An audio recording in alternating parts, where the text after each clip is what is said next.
ತಿಂಗಳಿಗೊಂದು ಗುಡಿ ಪೂಜಿಸಿ ದಿನವಿಡಿ ಪತಿಯೊಳಗಿರುವಳು ಸತಿಯು.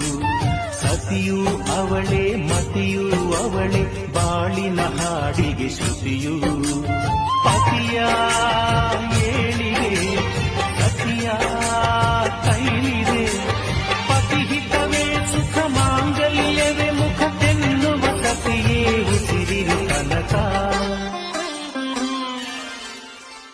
ಸುಮತಿ ಸುಮತಿ ಶ್ರೀಮತಿ ಆರು ಗುಣಗಳೇ ನಿನಗಾರತಿ.